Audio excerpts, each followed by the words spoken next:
내려가시는데 좌우 연도에 많은 제자들, 백성들이 호산나 외치면서 자신들의 음성으로만 표현을 한 것이죠.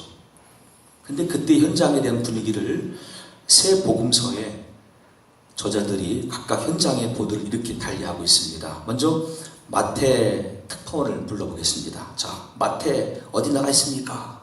마태가 말합니다. 앞에서 가고 뒤에서 따른 무리가 소리 높여 이르되 호산나 다윗의 자손이여 찬송하리로다. 주의 이름으로 오시는 이여 가장 높은 곳에서 호산나 하더라. 아멘. 마태복음 21장 9절로 보도했습니다. 두 번째, 마가 특파원을 부릅니다. 마가 어디 있습니까?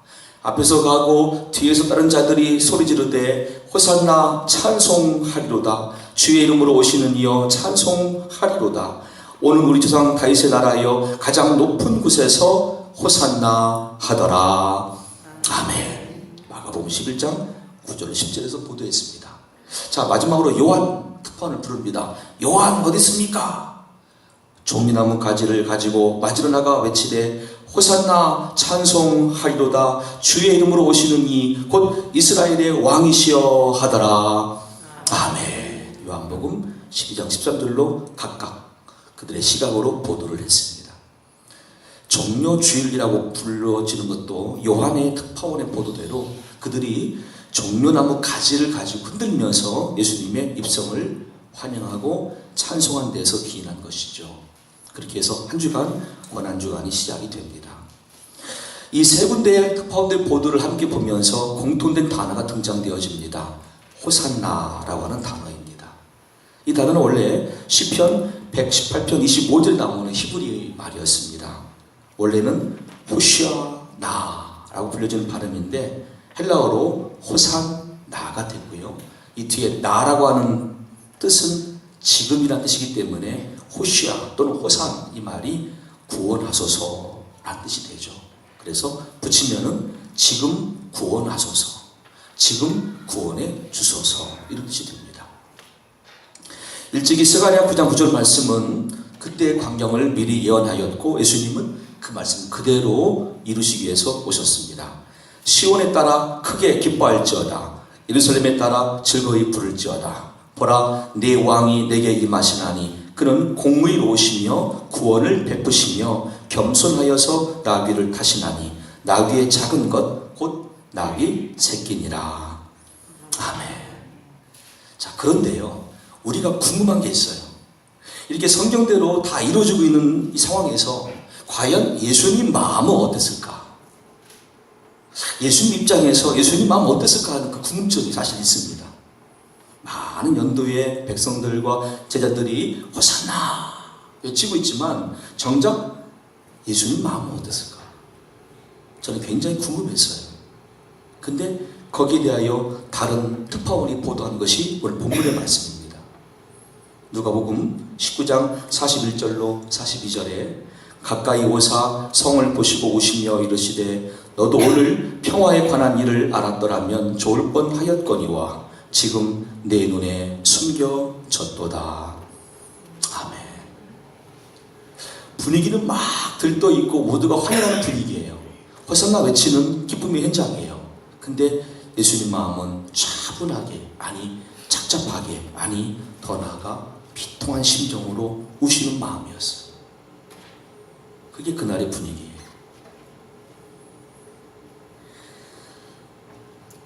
우리는 세례 요한의 아버지 제사장 사가랴가 일찍이 이 땅에 오실 메시아를 다음처럼 예언한 부분을 기억하고 있습니다. 제사장 사가랴니까 심지어 제사장뿐 아니라 주변의 모든 바리새인들, 서기관들이 그의 예언을 주목하였고 기록됐을 겁니다. 그래서 우리는 그때의 기록을 다시 한번 찾아서 제가 여러분께 소개해 드릴 것은 누가복음 1장 77절로 79절의 그의 보도입니다. 주의 백성에게 그 죄사함으로 말미암는 구원을 알게 하리니 이는 우리 하나님의 긍휼로 인함이라. 이로써 돋는 해가 위로부터 우리에게 임하여 어둠과 죽음의 그늘에 앉은 자에게 비치고 우리 발을 평강의 길로 인도하시리로다 하니라.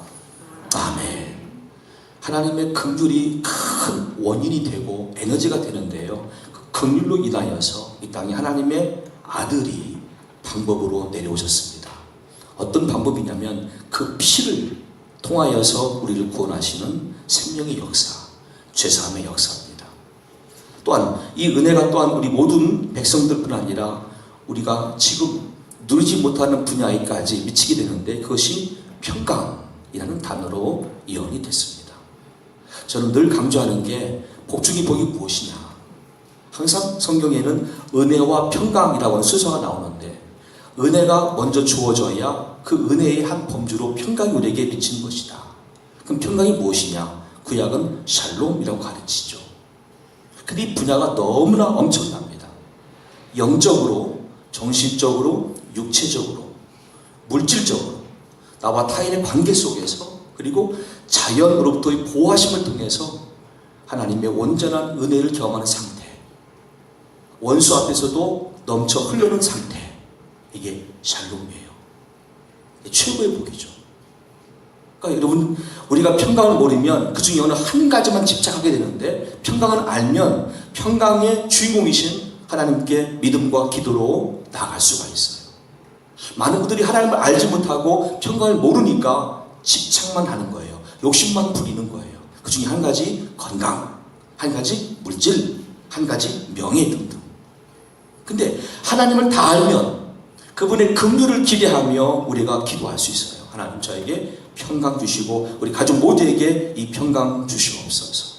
그 내용상으로 영적인 구원도, 정신적인 안정감도, 육체의 편안한 상태도, 그리고 나와 타인과의 관계 속에서의 선한 모습도, 물질에 필요한 것도 채워지는 은혜로, 이 자연으로부터의 보호하심도 허락하여 달라고 하는 기도가 우리에게 가능하겠죠.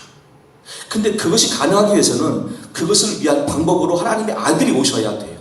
이게 구약에 미리 예언되었던 부분이기 때문에 이 예언의 성취로 오신 분이 하나님의 아들 예수님이십니다. 근데 정작 예수님은 지금 울고 계세요. 굉장히 충격이죠. 이제 연두에 선 백성들이 막 호산나 외치며 환영하는 분위기 속에서 왜 그분은 우셔야만 됐을까?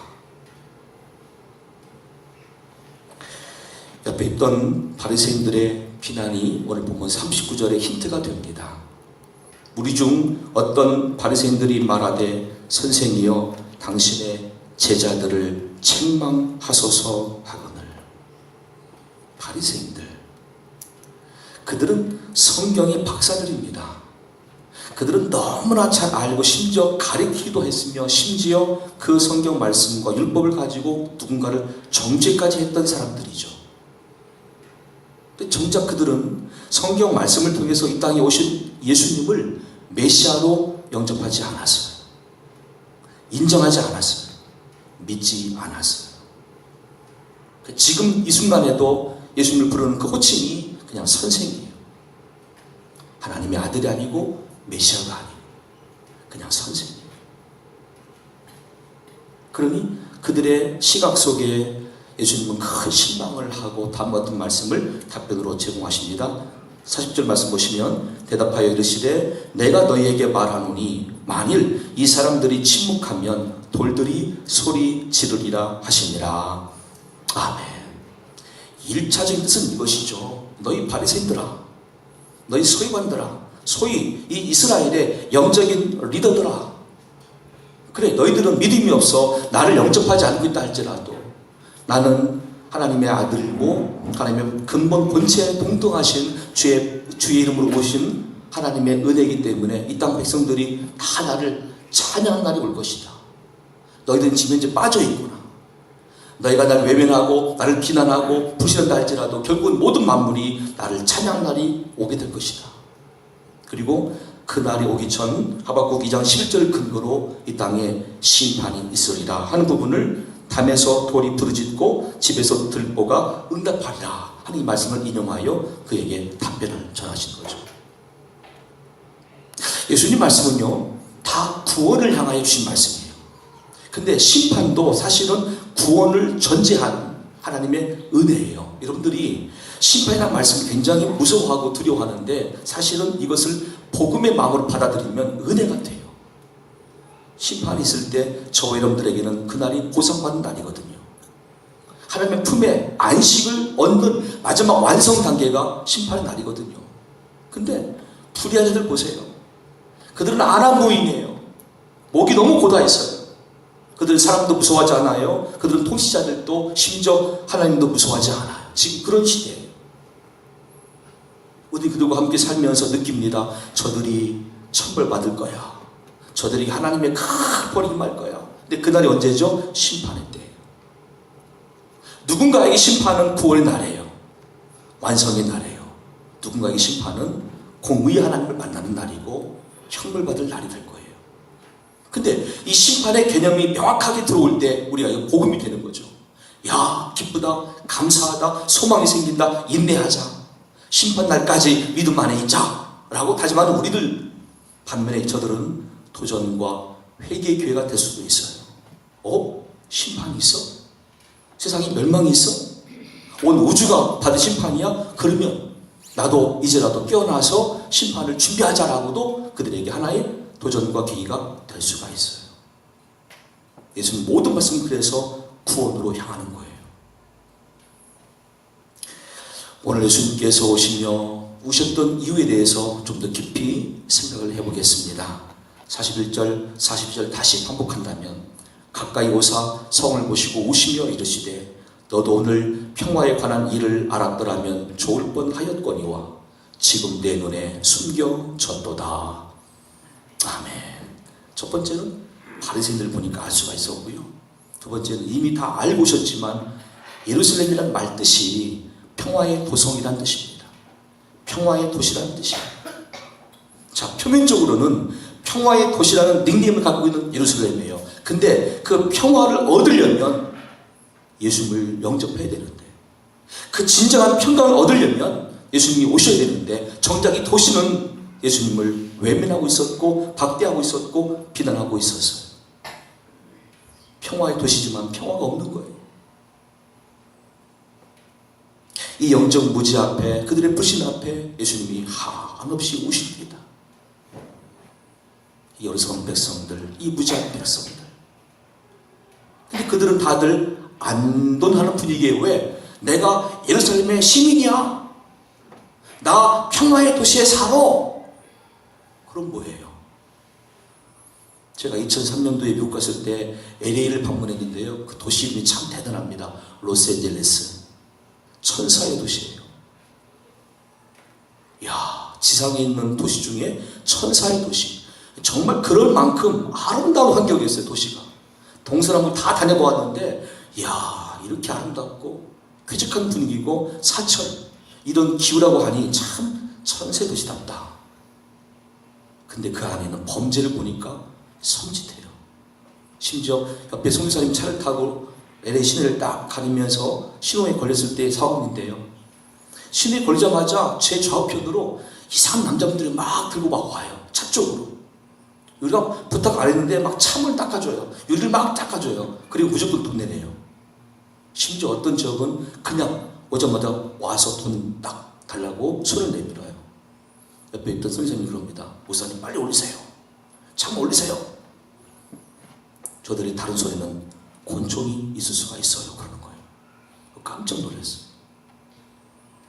우리는 그냥 편안한 마음과 긍정의 마음으로 그들에게 얼마 들으려고 마음을 딱 가지고 있다가 이 말 들으니까, 야, 여기 무서운 도시구나. 미국은 함부로 살 곳이 아니구나. 그 인상을 받고 돌아왔어요. 예루살렘, 평화의 도시라는 이름이에요. 근데 평화가 없어요. 그 평화를 얻으려면 예수님이 오셔야 되는데, 그 예수님이 오셨지만 영접하지 않은 상태예요. 오히려 비방하고 불신하고 죽이라 외칠 그 시기를 앞두고 있어요. 그래서 우시는 예수님 마음이에요. 두 번째는 이제 그 이후로 오실 심판을 앞두고 예수님 오셨습니다. 누가복음 19장 43절과 44절 말씀 보신다면, 날이 이를지라 네 원수들이 토둔을 쌓고 너를 둘러 사면으로 가두고 또 너와 및 그 가운데 있는 내 자식들을 땅에 메어 치며 돌 하나도 돌 위에 남기지 아니하리니 이는 네가 보살핌 받는 날을 알지 못함을 인함이니라 하시니라. 아멘. 하나님의 보호하심이 계속 그들에게 있었어요. 끝내 거부했을 때는 이제 하나님의 공의의 한 방법인 심판이 임합니다. 그 결과 예수님 승천하시고 약 40년 후 주 70년에 로마 장군 티투스에 의해서 예루살렘이 함락되죠. 약탈당하죠. 방화되죠. 살인당하죠. 나라가 다 쪼개지는 역할을 그때 만나게 돼요. 주 135년에는 그들 땅 이름이 예루살렘이 찾아볼 수 없을 만큼 시리아 팔라이스티냐로 바뀌게 돼요. 그리고 근세에 제2차 세계대전 때는 나치에 의해서 600만 이상 학살당하고 죽임당하고 흩어지는 민족이 됩니다. 이제 그 심판을 앞두고 예수님이 아시기 때문에 우시는 거예요. 심판을 앞에 두고 있는데 심판이 온지도 모르고 그들 스스로가 거만한 모습으로 무지한 모습으로 죄kom되는 그 모습 바라볼 때에 예수님은 한없이 우셨어요. 그때 상황을 이사야 1장 5절 6절은 다음같이 보도합니다. 너희가 어찌하여 매를 더 맞으려고 폐역을 거듭하느냐. 온 머리는 병들었고 온 마음은 피곤하였으며 발바닥에서 머리까지 성한 곳이 없이 상한 것과 터진 것과 새로 맞은 흔적뿐이거늘 그것을 짜며 싸매며 기름으로 부드럽게 함을 받지 못하였도다. 아멘. 성령이 오셔서 얼마든지 그들을 부드럽게 할 수 있었어요. 은혜 가운데 평강의 복을 누릴 수가 있어요. 진짜 예루살렘의 본 모습을 회복할 수 있었어요. 근데 외면하였어요. 받지 않았어요. 인정하지 않았어요. 영접하지 않았어요. 그리고 여전히 그들의 생각과 주관 속에 그들의 시간으로 그들 생활이 분주해졌던 예루살렘이었어요. 그리고 그 위에 오는 심판을 아무도 피할 수가 없었어요. 우리는 종종 다음과 같은 착각을 하며 살 때가 있습니다. 내가 우리 신앙의 3대째야. 나는 4대째야. 우리 집안은 경건한 신앙의 집안이야. 내가 섬기는 교회는 대한민국 최고의 교회야. 숫자 면에서나 여러 가지 활동 면에서나 등등 우리는 그런 신앙적인 분위기를 자랑합니다. 그리고 그 신앙적인 분위기가 곧 내가 구원받는 근거라고 착각 속에 살고 있습니다. 과연 그럴까요? 오늘 본문에 바리새인들이 바로 그것을 단편적으로 보여줍니다. 그들은 성경을 너무너무 잘 압니다. 율법 박사들이고요. 남 가르치고 심지어 정죄까지 했던 판단의 기준을 삼은 그들이었지만 정작 그들은 성경 말씀을 몰랐던 사람들이죠. 왜? 구약의 예언의 말씀만 다 모아도 이분이 메시아구나 알 수 있을 텐데 아무도 영적인 눈을 뜨지 못한 상태로 그들과 먼저 착각 속에 빠진 한 부류였습니다. 지난주 대한민국 EBS 교육방송에서 세계 테마 기행이라는 프로를 방영했을 때에 볼리비아 편이 소개됐습니다. 볼리비아는 스페인에 의해서 카톨릭이 들어온 나라이죠. 때문에 여러 지역마다 그 도시 위에는 카톨릭의 상징인 그리스도 동상 아니면 성모 동상이 세워져 있어요. 높이가 40m짜리도 막 있고 대단한 위용으로 딱 등장을 합니다. 시민들은 안도하는 것이죠. 우리 도시를 저 그리스도 동상이 보호해준다. 우리 도시를 저 성모 동상이 보호해준다. 라고 거짓된 믿음으로 살고 있어요. 그리고 그 중에 오루루라고 하는 해발 4,400m 도시가 등장하는데 이 도시는 은이 발견되어지고 주석이 발견되어지면서 전국에서 수많은 인파들이 몰려왔습니다. 물론 대부분 카톨릭 종교를 갖고 있는 사람들이었겠죠. 그런데 정작 굴에 들어가서 은을 채굴하고 주석을 채굴하는 광부들은 그리스도 동상도 아니고 성모 동상도 아니고 악마를 섬겼어요. 이게 이번 방송에 나왔어요. 깜짝 놀랄 일이죠. 지상에서는 위에서는 많은 가족들이 많은 시민들이 그리스도 동상을 향해서 성모 동상을 향해서 예배하고 경배했지만 정작 지하에 있는 그들의 가족들은 악마를 섬기고 있었어요. 그 이유는 땅속에 들어가 보니까 언제라도 터질 수 있는 가스가 막 분출되거든요. 가스에 노출되면 내가 죽임당할 수 있는데 그러니까 죽음을 떠올리다 보니까 죽음과 가장 가까이 있는 디아블로 악마를 떠올린 거예요. 악마를 내가 달래자. 악마를 달래면 죽음의 요를 피할 것이다. 그래서 악마를 놓고 그 앞에다 절을 하고 돌을 바쳤던 모습이 이번에 소개가 됐었어요. 바로 이게 우리가 착각하며 사는 모습이에요. 내가 집안의 3대째야, 4대째야. 내가 우리 모태신앙인이고 등등 여러 가지 분위기를 말할 때가 있어요. 아, 우리 교회는 대한민국 최고의 교회야. 난 그 교회 일원이니까 난 당연히 구원받았지. 다 착각이에요. 정말 그 안에 예수님께서 주님으로 계시지 않으면 이건 다 쓸데없는 착각이에요. 아무 가치도 없어요. 믿음으로 출발하였으나 불신으로 끝난 인생이 또 있습니다. 무기여 잘 있거라. 누굴 위하여 종은 울리나. 노인과 바다. 누군지 아시겠죠? 그래서 이 작품으로 인하여서 노벨 문학상도 받은 이 유명한 대문호, 미국의 대문호가 기독교 가정에서 태어났습니다. 모태신앙인입니다. 그 아버지는 의사였고 나중에 선교사의 꿈도 갖고 있는 상태였습니다. 어머니는 성악가였고 교회에서 찬양으로 솔리스트로 섬겼던 분이십니다. 그 어머니 영향으로 교회에서도 주일학교뿐 아니라 찬양대로 수고했던 이 어린 학생이신 분도 있었습니다. 근데 어머니가 엄격하게 신앙 지도를 하는 탓에 점점 삐뚤어지기 시작합니다. 성경 말씀을 암송해라. 나쁜 친구들과 사귀지 마라. 이거를 좋게 받아들이면 나의 신앙생활과 인격 형성에 좋은 에너지로 받아들이면 좋을 텐데 이 소녀는 빗나가기 시작합니다. 그래서 어머니와 싸우고 집을 나와요. 그리고 가톨릭으로 개종을 해요. 그 이후에 방탕한 생활을 하면서 비록 작품들을 많이 쓰고 유명해졌지만 4번이나 결혼을 해도 행복을 얻지 못할 만큼 그 영혼은 피폐해지게 됩니다. 그는 61세 때 엽총으로 자살하기 직전 담았던 글을 남겼습니다. 나는 건전지가 다 닳고 코드를 꽂으려 해도 꽂을 전원이 없어 불이 들어오지 않는 라디오의 진공관처럼 실속 없이 헛되고 외로운 삶을 살았습니다. 그리고는 자살로 인생을 망했어요. 출발은 모태신앙이네요. 집안이 다 좋은 집안이에요. 근데 이렇게 빗나간 인생도 있어요. 여러분 정말 착각하지 마십시오. 그 종료주일에 호산나 외친다고 다 구원받는 게 아니에요. 그렇게 고백하면서 동시에 내가 고백을 들은 저분이, 저 예수님이 나의 주님이 되셔야 돼요. 저분이 내 인생의 주인이 되셔야 돼요. 그분의 뜻대로 내가 살아갈 때 구원이 있는 거예요. 내 꿈을 이루기 위해서 내 야욕을 품고 내 야욕을 채워달 수단으로 예수여 나를 도우소서 하면 호산나는 아무 의미가 없어요. 내가 죄 때문에 사망과 저주를 만났어요. 그래서 다른 모든 것은 아무 의미가 없어요. 내가 추구할 목표는 그 죄 때문에 생긴 것들이기 때문에 나는 지금 그 죄에 대한 문제에 집중하고 있어요. 하나님 어떻게 하면 내가 이 죄를 풀 수가 있습니까? 이 죄에서 해방될 수 있습니까? 내가 죄 때문에 죽음 만날 것이고 지옥 갈 텐데, 내가 죄 때문에 저주를 만났고 이 땅 위에서 고생만 하고 있는데, 그때 죄의 서광이 비칩니다. 이 땅에 버림받은 하나님의 아들 예수를 믿으라.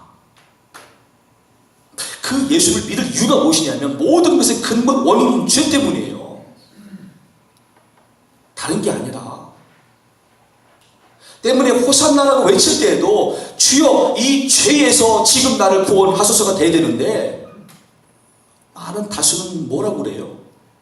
호산나 외치면서 나 건강하게 해주세요. 호산나 외치면서 나 돈 많이 벌게 해주세요.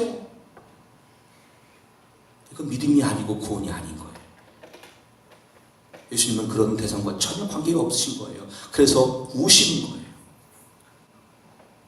그건 믿음이 아닌데, 신앙생활이 아닌데, 거듭난 체험이 없는 모태신앙인들 위험합니다. 신앙적인 가문에서 태어났고 자랐다고 해서 구원받는 것 절대 아닙니다. 미션스쿨을 2-3군데 갔다고 해서 구원받는 것 아닙니다. 성경 공부만 많이 했다고 구원받는 거 아닙니다. 십자가 앞에서 자신의 죄를 발견치 못하고 회개하지 않고 세례받은 신자들 위험합니다. 성경 말씀을 믿지 못하고 순종치 못하는 집순자들도 위험합니다. 그런 목회자도 있을 수가 있습니다. 위험합니다. 오직 자신이 죄인됨을 인정하고 죄를 자백하며 예수님을 유일한 구원자로 영접할 때 그에게 구원이 임한 줄로 믿습니다. 누가복음 18장 8절입니다. 내가 너에게 이르노니 속히 그 원한을 풀어주시리라. 그러나 인자가 올 때에 세상에서 믿음을 보겠느냐 하시니라. 아멘. 이제 예수님의 재림을 앞둔 시점에서 우리 말씀을 묵상해 볼 때에 우리가 어떤 믿음이어야만 참으로 호산나를 부를 때에 합당한 자격이 되고 어떤 믿음일 때에 재림의 주님 앞에 들림받을 사람이 될 수 있는가 하는 부분을 고민하게 됩니다. 예수님 하신 말씀의 의도는 다른 사람들처럼 너의 욕심을 가지고 욕심을 이루기 위하여 기도하는 사람이 되지 말고 또 어떤 선한 뜻을 가지고 주의 나라와 그 의를 구하고 기도한다 할지라도 중간에 쉬는 그 누군가 되지 말고 자기 욕심도 아니고 인내의 그침도 아니고 오직 하나님 아버지를 바르게 알고 믿었으면 그 믿음으로 끝까지 인내하여 기도 응답을 받는 종이 되라고 말씀하셨으며 그때 그것은 하나님은 믿음이라고 인정하시겠다는 뜻을 우리에게 가르쳤습니다. 누군가는 자기 욕심만 주장합니다. 믿음이 아니에요. 누군가는 열심히 기도하는데 도중에 그만둬요. 믿음이 아니에요. 끝까지 가야 돼요. 해밍웨이가 왜 안타깝냐면 어머니와의 갈등 속에 집을 나올 수는 있어요. 그런데 그럼에도 불구하고 믿음 생활은 하나님을 향한 것이죠. 예수님을 믿는 것이죠. 가톨릭 개정이 몇 말입니까? 4번 결혼이 무슨 말입니까? 그 순간순간마다 하나님을 의지하고 예수를 믿는 믿음으로 기도했으면 절대 그렇게 사설로 인생을 망치지는 않았을 것입니다. 그래서 우리 마음이 아픈 거예요. 근데 그렇게 했으면 살아가는 사람들이 얼마나 많은지 아십니까? 우리 주변에. 야, 내 인생은 누가 줬는지 몰라도 내 것이야. 그러니까 내가 기뻐하고 내가 원하고 내가 하고 싶은 거 다 하며 사는 게 내 인생인데 누가 내 인생을 터치할 것이냐 라고 하는 이 무지한 사람들 우리 주변에 너무나 많습니다. 과연 그렇습니까? 그 인생을 허락하신 분은 하나님이십니다. 그 인생의 창조와 심판해주는 하나님이십니다. 때문에 그 인생의 구원자를 제공할 수 있는 유일한 근거도 하나님께 있습니다. 하나님은 이 땅에 한 가지 방법만 주셨습니다. 아들 예수를 그리스도로 믿어라 입니다. 다른 방법 없습니다. 예수를 모실 때, 예수를 참으로 받아들일 때 그때 내 안에 정말로 평강이 넘치기 시작하는 것이고 평강의 힘과 위로를 통하여서 남은 여생을 넉넉한 믿음으로 승리하며 살게 된다는 뜻입니다. 오순절 성령 강림 이후에 각각의 방언들로 설교할 때에 베드로가 다음처럼 주장했습니다. 그들이 이 말을 듣고 마음에 찔려 베드로와 다른 사도들에게 물어 이르되 형제들아 우리가 어찌할꼬 하거늘 베드로가 이르되 너희가 회개하여 각각 예수 그리스도의 이름으로 세례를 받고 죄사함을 받으라. 그리하면 성령의 선물을 받으리니 이 약속은 너희와 너희 자녀와 모든 먼데 사람 곧 주 우리 하나님이 얼마든지 부르시는 자들에게 하신 것이라 하고 또 여러 말로 확증하며 권하여 이르되 너희가 이 패역한 세대에서 구원을 받으라 하니 아멘. 그래서 그날에 회개하고 세례받은 이들이 3,000명 된 것이고 그들이 초대교회의 든든한 일꾼으로 세워져 간 것이고요. 이 순서가 필요한 것이죠. 우리가 지금 내가 무엇을 위해 살고 어디를 향하여 살고 있는가? 예수님이 아니면 답을 얻을 수가 없어요. 그래서 이 시간 우리가 예수님을 우리 마음에 우리 인생에 주님으로 영접하자는 것입니다. 길이요 진리요 생명이신 예수님. 예수님만이 나의 전부가 될 수 있기를 예수님이 다시 오실 재림의 주가 되심으로 그 앞에 들림받는 우리가 될 수 있기를 살아계신 주 예수님의 이름으로 간절히 축복합니다. 하나님 아버지 우리가 지금까지 인생을 나의 주장으로, 나의 감정으로, 나의 기준으로 살았습니다. 그리고 내 욕심을 이루고자 예수님의 이름을 빌려왔고, 내 욕심을 채우고자 하나님의 복을 기댔던 우리들이었습니다. 오늘 말씀을 통해서 울고 계시는 예수님을 발견하게 되고, 바로 누군가도 아닌 나 때문에 울고 계신 예수님을 발견하게 될 때에 우리 마음이 참담하기 이를 데 없습니다. 아버지, 나의 죄를 용서해 주시옵소서. 우리의 죄를 용서해 주시옵소서. 참으로 예수님이 이 땅에 위대한 구주로 오신 하나님의 아들이실진데, 메시아여 그리스도이실진데, 우리가 그렇게 인정도 안 않고 받아들임도 없었고 믿지 않고 살던 나의 과거의 모습을 용서하여 주시옵소서. 이 시간 예수님을 내 인생의 주님으로 영접합니다. 내 인생의 구원자로 영접합니다. 주여 내 안에 오셔서 나를 다스리시고 나를 통치하시고 나를 아버지의 나라로 인도하여 주시옵소서. 그리고 믿는 자 모두에게 성령으로 기름 부으사 이제부터 평강의 복을 은혜로 경험하는 귀한 권속들로 살게 하여 주시옵소서. 우리의 남은 여생을 오직 믿음으로 경주할 수 있기를, 인내로 경주할 수 있기를 예수님의 이름으로 간절히 기도 올려옵나이다.